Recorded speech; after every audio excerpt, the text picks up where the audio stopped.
Hey, what's up everybody? Today I'm going to try and show you how to mix color into your silicone.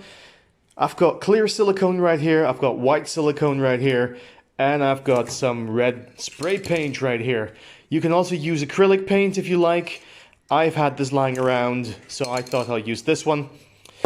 If you want your silicone caulk to match the color a bit more accurately, use a clear caulk right here, because then the red will show through a lot better.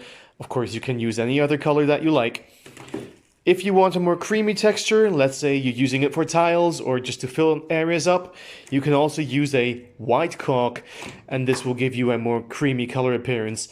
Think of, when you have a tomato soup and you add some cream in there, it goes a little bit more whitish, bright. That's the kind of thing you'll get from this. The other stuff you'll need some sort of cutting tool to open up your silicone. We'll need a tool to mix the color and the silicone together. I've got an old plastic fork here, but you can use anything you like. We'll need a mixing surface. I've got an old magazine here that I can mix on, and I've got a plastic bag that I will put my silicone onto. Why a plastic bag? Once I've done all the coloring, I can turn the plastic bag inside out and then cut a tiny little hole here in the corner, and then I can just use it as a little container to get my silicone out of. You don't need to do it that way. If you're doing a lot more, you can just use a scalpel or something else, or a scraper, just to use it to spatula it around, I suppose. Whichever way you like. I like using the bag, so let's get cracking. Alright, so let's get this silicone opened up. All you want to do is just cut off the top over here, like so. It can be quite tight, so you'll need a bit of force. There you go, that's off. Just remove this little lip there. Here we have a spout, so we're going to screw up the spout. There we go. You don't need to do this. You can also just leave the spout off and start squirting right from the opening you've created there. Depends on what you want to do. In this case, I'll save the spout for later, as I just want to have some. You can use a pistol like this to squirt that out. If you don't have one available, don't worry. You can actually just stick something in the back here and get the silicone to come out. Now, one of the reasons I like using this knife, I can use it just to go in the back here and squirt some of the silicone out. There you go.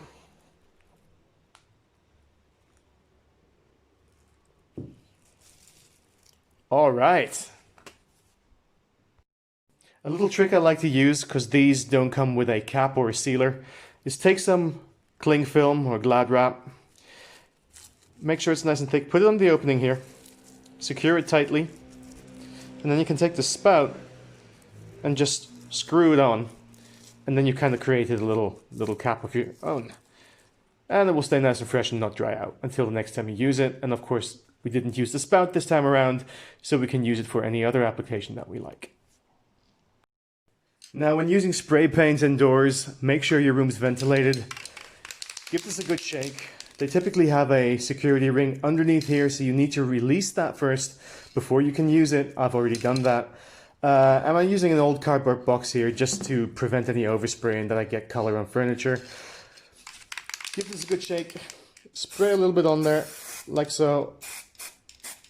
All right, and that's it. We start mixing for now and see what kind of color tone we get. Once you've done this, you can take it out of the box again and just start mixing. Well, because I don't really know what kind of shade we're going to get yet, I'm going to leave this in the box just if we want to add some color later.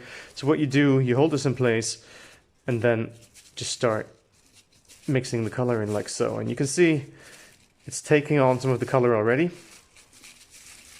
Am I happy with this shade? I think I can use a little bit more.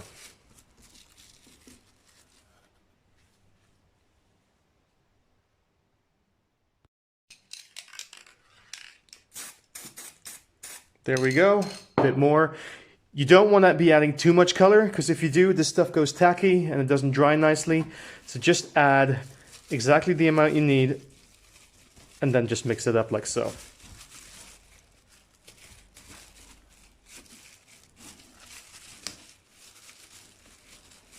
All right, that's looking good.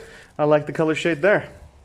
So now what you can do, just make sure you get all your caulk off your mixing tool. Then we stick our hand in the bag here, and you can turn this bag inside out securing your caulk in place. Now I didn't mix together all that much over here, but then what you can do, you can just squeeze it into a corner like so. You can give it a bit more of a better mixture. You can just squeeze it like that, it mixes. Squeeze it into a ball, and then whatever you want to apply this to, make a little hole here and you can just squeeze it out. And there you go. Colored silicone caulk. If you like the content, if you like the video, give it a thumbs up. Give it a like. Share it. Subscribe to the channel. And if you have any other requests, let me know. I'll see what I can do.